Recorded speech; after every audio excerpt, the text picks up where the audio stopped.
Itu gimana kalau berhasil? Akan ada efek nggak? Misalnya tumbal atau apa gitu? Tidak ada. Mulai dari situlah kita kayak orang gila. Ya jualan aja, sate. Mulai dari sini mulai nih seolah-olah kayak ada di pasar. Saya juga sempat kaget juga, kok bisa begini. Saya coba fokus jualan, cepat habis, kita pulang. Begitu transaksi tersebut, ya kita yang sampelnya ini kita simpen, coba uang tersebut, kita cek uang tersebut asli. Seperti itu, karena rasa ketakutan tersebut hilang. Saya nggak peduli lah siapapun yang beli, ada pocong, mungkin gondoruo yang bulunya sampai merumbai-rumbai lah ya.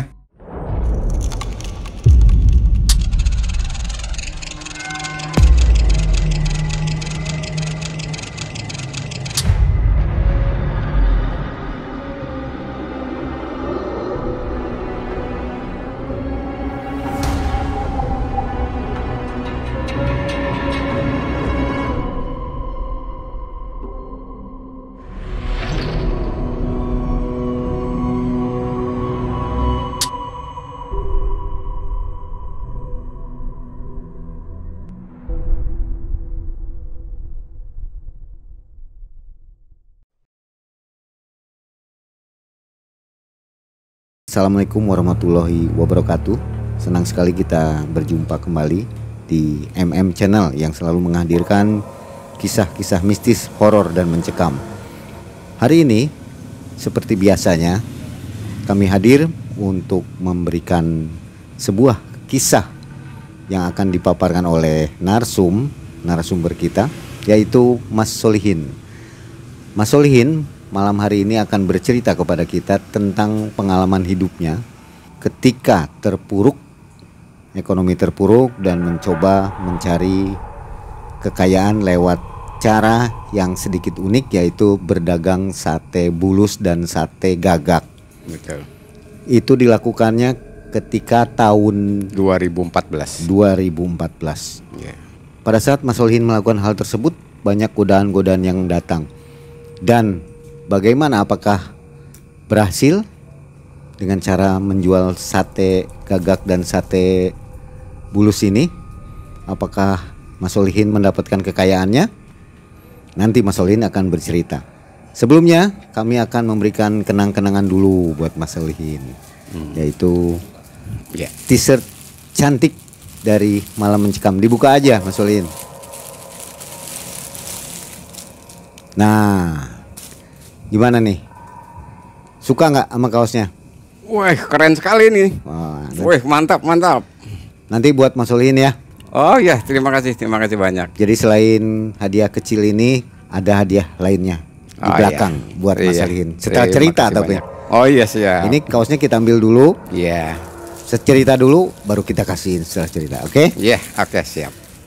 Baik, apa kabar Mas Solihin? Iya, alhamdulillah. Baik. Bagaimana puasanya? Tamat ya? Insya Allah. Amin. Nah, sobat juga puasanya harus tamat sampai ke Idul Fitri, jangan sampai ada yang bolong ya. Betul. Mas Solihin usia berapa kali ini? Sekarang masuk ke 51. 51. Yeah. Sudah punya putra berapa? Saya punya putra 3. Ya? Putra semua ya. Putra semua. Yeah. Profesi apa sekarang? Masih di reklame stempel.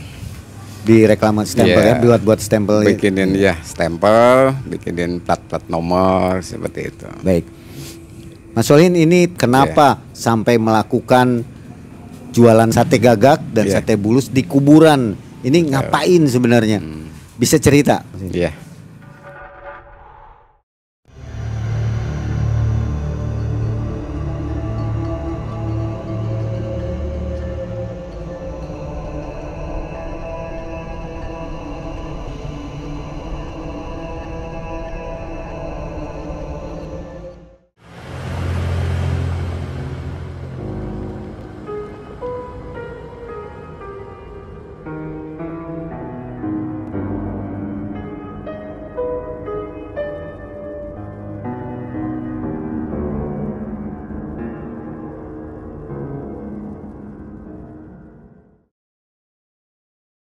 Assalamualaikum warahmatullahi wabarakatuh.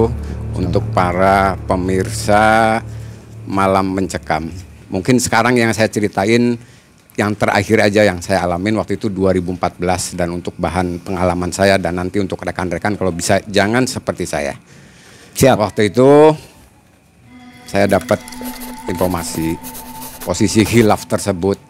Saya akhirnya ngikutin petunjuk-petunjuk dari guru spiritual yang mungkin dari beberapa guru spiritual ini, mungkin ini yang lebih saya mungkin berhasil.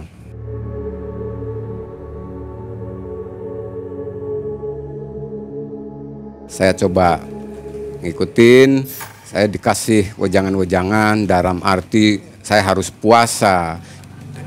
Waktu itu suruh puasa sampai 7 hari. Dikasih amalan, dari amalan tersebut ada 11 item. Emang di sini amalan menurut saya ini bukan dari ayat Al-Qur'an lah, emang mungkin agak kejawen karena di sini sengaja dipanggil ini seolah-olah. Dari amalan tersebut 11 yang saya baca ini sengaja dihadirkan untuk makhluk-makhluk tersebut biar saya nanti begitu jualan tersebut hadir. Dari petunjuk tersebut saya mulailah puasa. Awal puasa biasa. Mulai pagi tidak makan, bukanya juga biasa seperti umum maghrib jam 6 kurang lebih. Buka seperti biasa buka. Nah, tapi dari dalam setiap puasa tersebut ibadah kita jalanin. Nah, dari setiap waktu ini amalan-amalan tersebut kita baca. Dari sengaja dihadirkan di sini nih. Yang saya panggil ini saya hadarotin dalam arti saya ini sebutin ada salah satunya ini Ratu Bilqis di sini. Jadi sengaja emang dihadirkan. Nah, dari sini posisi saya terpuruk ini saya udah nggak mikir ke sana ben Ratu Bilqis atau siapa ya. Saya yang jelasnya sih coba barangkali bisa merubah hidup. Akhirnya dalam perjalanan 3 hari puasa biasa ini, pagi puasa sampai maghrib buka. Nah, 3 hari ke depannya puasa mutih, buka hanya sebatas 3 kepel nasi putih sama air putih. Kalau enggak ini nasi putih atau ini aja labu putih seperti itu, yang jelas enggak dikasih garam gitu. Akhirnya sampai berjalan 6 hari. Dan malam yang ke-7 untuk melakukan spiritual tersebut, kita sebut ya waktu itu ya uji nyali lah ya. Kita udah tanggung, udah badan ngerasa capek, udah ngerasa pengen berhasil.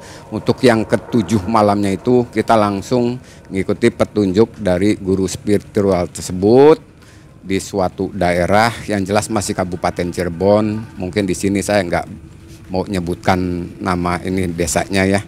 Yang jelas sih ini hanya sebatas berbagi. Akhirnya saya coba datangkan di situ dari tim spiritual tersebut, mereka ada tim.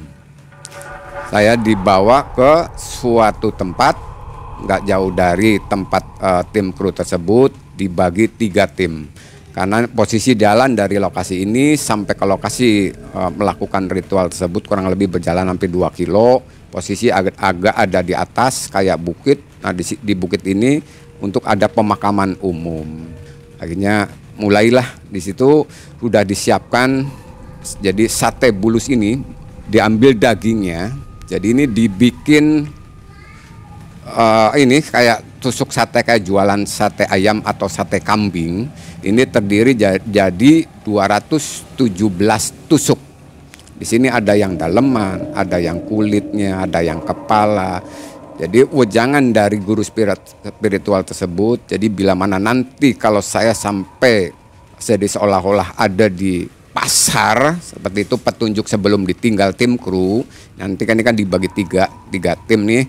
Ada posisi waktu itu barat, utara sama di selatan. Saya posisi ada di tas, mereka saling koordinasi, mantau perkembangan saya barangkali terjadi apa-apa. Saya yang jelas sudah siap, apapun yang terjadi minimal bisa merubah hidup, ya tetap jalanin. Waktu itu ya udah siap lah ya. Sebentar, ada Iya. Maksudnya ada tim itu gimana ya? Jadi guru spiritual ini ada timnya. Dari sebelum saya ini banyak yang berhasil seperti itu. Satu tim terdiri berapa orang itu? Semuanya yang saya tahu waktu itu emang ada 7. Satu tim 7 orang. Ada 7 orang. Berarti 21 orang. Kurang lebih ya 21 orang, dan di situ juga ada adik ipar saya, ada kakak ipar saya, ada kawan-kawan adik ipar saya waktu itu kuliah ya. Jadi rame lah ya dari tim ini yang memantau perkembangan saya waktu itu seperti apa. Mereka yang tahu persis yang ada di bawah waktu itu. Wah, ini hebat ya. Baru kali ini saya dengar ada tim untuk memantau betul. keamanan dari ritual. Betul. Luar biasa. Begitu mulai di sini posisi ini satenya, di sini tempat pembakarannya, di sini tempat dupanya untuk pembakaran. Nah, di sini kita disediain untuk sarana, katanya untuk mengundang makhluk tersebut dikasih madat. Madat tersebut namanya apel jin, bentuknya seperti apel. Saya masih ingat dalam hati ini bentuknya seperti apel. Cuma kayak dari kuningan, ini bisa dibuka, begitu dibuka ini dalamnya kayak ter. Saya juga waktu itu nggak peduli lah, yang jelas ini untuk sarana untuk memanggil makhluk tersebut seperti itu. Diamanatin kalau bakar tersebut jangan banyak-banyak. Ya, dari mulai proses ritual tersebut kita ambil secukupnya, kita simpen, dan di sini ada sampel uang 50 ribuan. Ini juga jangan sampai tahu, jadi katanya harus ditutupin. Jadi saya simpen di bawah kaki, antara kaki dan sendal. Jadi bila mana nanti terjadi transaksi, ada yang beli, tunjukin contohnya, nih uangnya seperti ini. Adapun masalah harga tergantung yang mesan. Mau mesennya berapa, sekian, tinggal ngucap aja. Mau dihargain yang satu tusuknya berapa, nih uangnya seperti ini, 50 ribuan. Itu kondisinya di mana? Di wilayah apa? Pekuburan? Pekuburan, betul. Berarti sepi sekali ya? Sepi sekali, gelap gulita, dan jauh dari penduduk. Dan jarak dengan tim itu jauh sekali? Kurang lebih sekitar 2 kiloan. 2 kilo. Mulai dari penduduk, tempat padepokan guru spiritual tersebut, ke lokasi untuk waktu itu ritual saya, kurang lebih sekitar 2 kiloan jalan kaki. Posisi waktu itu juga hujan, gerimis, dan itu juga mohon maaf, mati cuma pakai celana dalam. Saya ditinggal cuma pakai celana dalam. Saya nggak peduli, mati saya minimal harus berhasil. Walaupun ada kakak ipar, ada adik ipar. Mulai jam berapa itu? Saya mulai melangkah dari padepokan mau ke ini sekitar jam 12, 10 menit, 15 menit. Malam? Malam. Begitu ditinggal tim kru tersebut, saya sempat ngedrop dalam arti posisi tanah seperti kayak es. Saya sempat ngedrop dalam arti rasa ketakutan juga waktu itu. Saya sempat loncat jongkok di atas ini jongkoknya posisi. Saya tetap coba perhatiin posisi tanah ini bener-bener kayak es batu. Saya sempat ngedrop juga sih waktu itu. Cuma jadi dingin gitu. Iya, dingin sekali. Termasuk suasananya juga. Ya sempat ngedrop waktu itu ya. Ya udah nggak sempat berpikir waktu itu. Sempat terpikir di benak, dalam arti saya datang sini harus berhasil. Nah, akhirnya mulai dari situlah muncul lagi keberanian saya. Jadi saya benar-benar berani dalam arti udahlah tanggung. Rasa tersebut hilang seketika saya pegang posisi tanah tempat pekuburan tersebut, udah mulai hangat lagi. Kalah sama rasa keberanian saya yang harus berhasil. Nah, dari situlah kita mulai bakar ini dulu, bakar tempat pembakaran. Ya dikasih ada korek apinya, terus disiapin ininya, arangnya, disiapin semua. Mulai dari pembakaran tersebut, semua dibakar. Mulai kecil-kecil udah mulai terbakar semua. Nah baru kita ambil ini dupa yang madat apel jinnya, kita buka dalamnya. Nah ternya ini kita ambil warna hitam ini, kayak ini aja kayak ter cuma agak lunak gitu ya. Mulailah kita di situ, kita mulai bakar di pendupaan. Begitu dibakar, keluar tuh asap tuh. Nah, asapnya ini wangi sekali, namanya madat ini. Jadi saya punya pemikiran, oh bisa jadi ini, karena emang Untuk beli ini aja emang modalnya cukup lumayan nih. Mahal itu ya? Mahal, yang jelasnya mahal. Berapa dulu beli harga? Waktu itu 2,5 juta. Untuk madatnya aja 2,5 juta. Mahal ya? Iya, dari umpul-umpul, mulai dari usaha tersebut modalan dulu lah, dalam arti ya saya karena berhasil, siapa tahu dengan modal kecil bisa dapat besar. Ambisi saya seperti itu, biar saya bisa kaya kayak umumnya orang lain, bisa hidup senang lah gitu ya. Nah, mulai dari jualan tersebut ini udah mulai terbakar, tempat pembakaran, si dupa tersebut udah mulai terbakar, asapnya kemana-mana, wangi. Nah, kita baru mulai kita ambil nih 2 tusuk, 3 tusuk kita bakar, kita pakai kubut. Nah, mulai dari situlah kita kayak orang gila. Ya jualan aja, sate. Nah, mulai dari sini nih seolah-olah kayak ada di pasar. Saya juga sempat kaget juga, kok bisa begini? Kok bisa kayak ada di pasar? Sempat bingung saya juga. Cuma udahlah, karena terobsesi saya harus berhasil tersebut, kita fokus saja. Pas jualan itu Mas Warhin, makhluknya seperti apa? Pasti seram-seram tuh. Iya.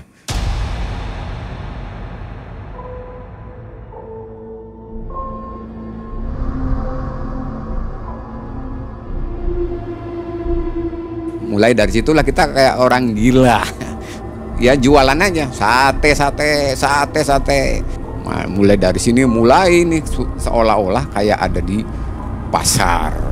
Saya juga sempat kaget juga, kok bisa begini? Itu diawalin mulai transaksi, mulai ada yang beli tersebut. Emang dari awal yang pertama kita fokus kan jenisnya kayak serigala seperti itu ya, menyeramkan.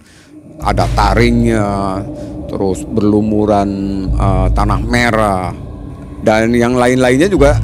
Yang antrinya ini kan ada macam pocong, yang jalannya juga ini loncat-loncat seperti itu. Karena rasa ketakutan tersebut hilang, saya nggak peduli lah siapapun yang beli. Ada pocong, mungkin gondoruo yang bulunya sampai berumbai-umbai lah ya.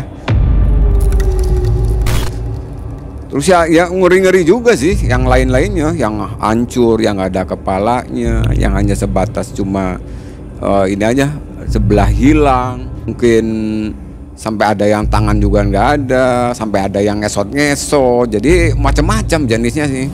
Yang mungkin paling serem sekali sih emang yang gondoruo tersebut nih. Mungkin kayak mungkin ini gondoruo seperti ini. Beli berapa gondoruo? Berapa tusuk? 15 tusuk. Wah, banyak uang gondoruo ini. Nah, itu yang senangnya waktu itu sempat sama rasa takut tersebut, ada terkikis rasa takut. Cuma ini yang lebih cepat transaksinya ini justru mungkin ini kayaknya gondoruo. Iya, ini kalau di sini sih royal sekali. Butuh berapa? Sekian dikasihnya lebih. Nah, itu. Makanya dari perjalanan tersebut, dari pembeli-pembeli yang lain, lu justru lebih senang kalau bisa yang seperti ini semua gitu. Kalau waktu itu bawa dolar mungkin bisa juga ya dikasih. Bisa. Ini kan cuma sebatas sampel aja. Mungkin kalau waktu itu saya bawa sampelnya dolar ya. Ya mungkin dolar ya. Satu lembar $100 itu kan? Betul. Satu lembar 100. Cuma karena dikasih hanya sebatas sampel atau contohnya 50 ribuan ya, kita ngikutin aja ya. Dan uangnya jujur aja karena dari harga tersebut kita juga bingung ya, saya hanya sebatas ngucap, nggak sempat hitung. Yang penting dapat duit masukin, seperti itu kurang lebihnya.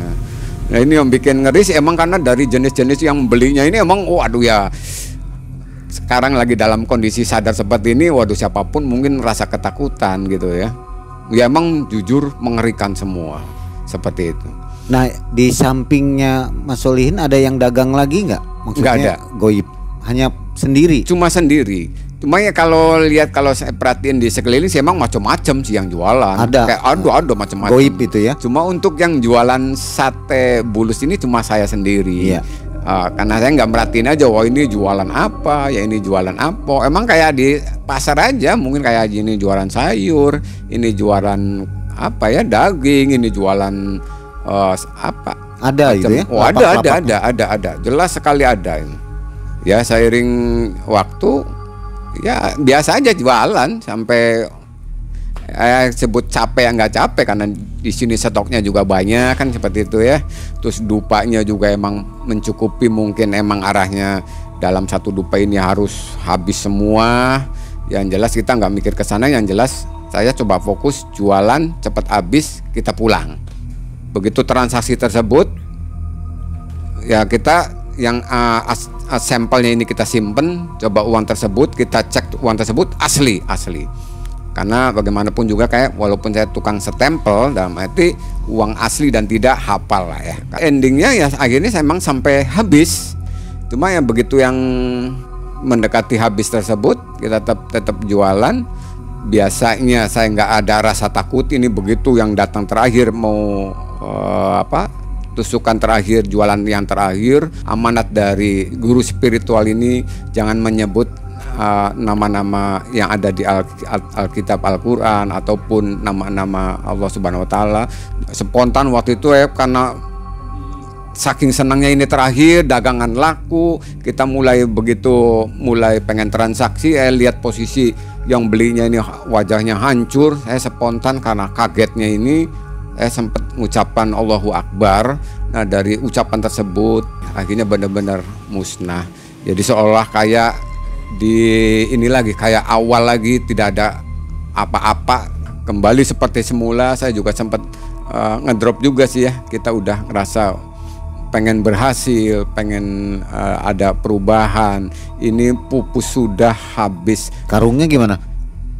Spontan juga karung itu, karena posisi waktu itu kelihatan penuh, hilang semua. Dalam arti hilang, kalau karung sih ada, cuma posisi lepek tidak ada isinya, dan ini tinggal sisa pembakaran ya sudah tidak ada apa-apa lagi, nol besar lagi.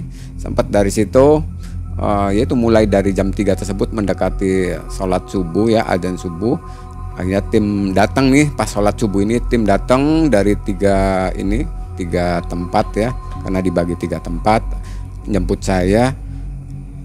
Posisi udah tak berdaya ya, udah posisi habis 7 hari puasa, mati 3 hari puasa biasa, 3 hari puasa muti, 7 harinya mati geni lah kata orang Cirebon atau dunia spiritual lebih paham ya. Kebayang badan lemes kayak apa, tidak berhasil. Mungkin setelah dijemput tersebut kita kembali ke padepokannya, sampai udah nggak punya pemikiran apa-apa, udah ngerasa tidak berhasilnya ini ya.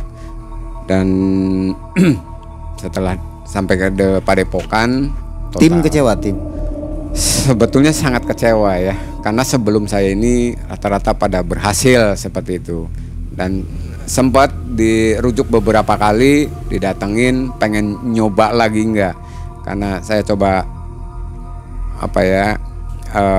lihat di keluarga juga ya, masa saya harus ngasih makan dari uang seperti itu yang tidak barokah ya. Jadi tetaplah, karena kita emang harus banyak musyawarah dengan keluarga. Dengan saya niat seperti ini, dari keluarga juga tidak mendukung, padahal tujuan saya ini baik ini dulu belum tentu benar di mata keluarga. Saya musyawarahkan dengan keluarga, mereka karena emang ikhlas, dalam arti harus nyari rezekinya, udahlah biar kecil yang penting halal, judulnya seperti itu. Itu gimana kalau berhasil? Akan ada efek nggak? Misalnya tumbal atau apa gitu? Tidak ada.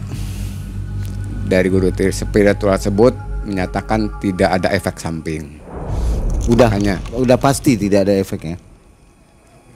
Kayak udah tertutup dengan materi yang berlimpah. Saya nggak mikir ada efek samping atau enggak. Sempat dibicarakan, katanya tidak ada.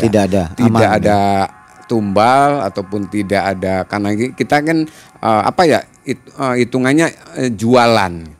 Jadi jualan, mereka kita kasih makan, mereka beli, kita jualan, seperti itu.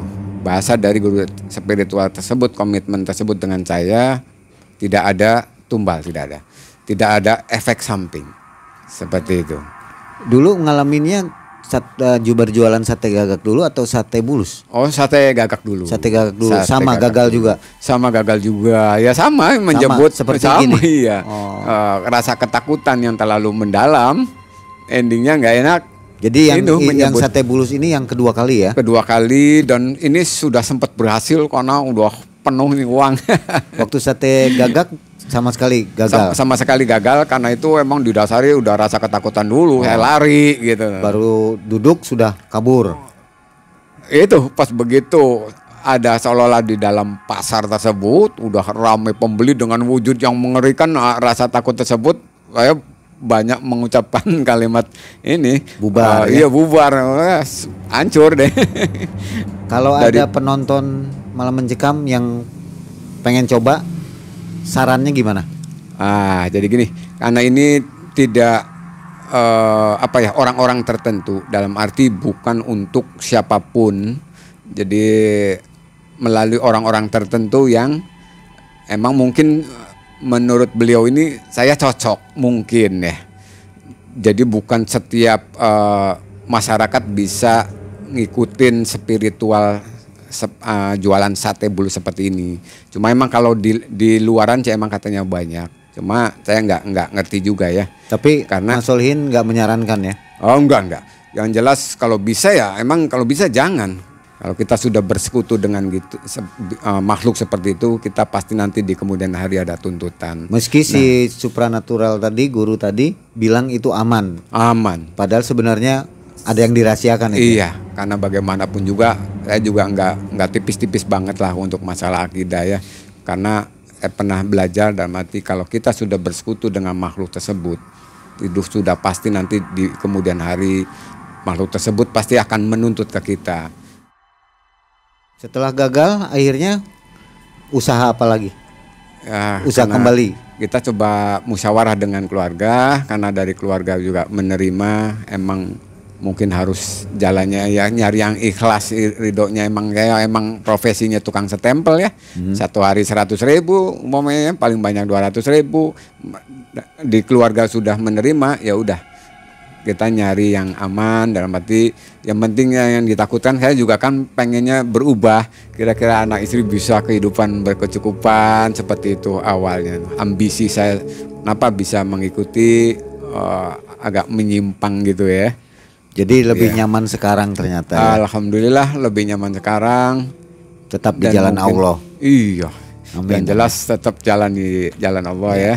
Ya kalau bisa juga emang untuk siapapun, muslimin yang muslimat ya, kalau bisa coba kita tawadu aja ya. Ya minimal dari ibadah-ibadahnya lebih ditingkatkan. Kalau bisa jangan coba nyari informasi kalau posisi lagi keadaan pusing ya kayak apa, masih mending kita lari ke masjid lah. Ya. Seperti itu kita mendekatkan diri ke Gusti Allah ya. Kalau kita beragama Muslim, walaupun emang bukan Muslim juga emang kan punya Tuhan juga ya. Kita lebih mendekatkan diri ke Tuhan Yang Maha Esa dan gitu aja. Kita Muslim mendekatkan Allah Subhanahu Wa Taala. Setuju. Lebih perbanyak kita ibadahnya. Insya Allah dalam hal bisikan-bisikan atau informasi yang dari luar yang bisa menggoda keimanan kita, setidaknya untung saya tidak berhasil. Kalau sampai tidak berhasil, nanti saya seperti apa, anak keluarga seperti apa, di kemudian hari seperti apa, saya tidak mikir ke sana.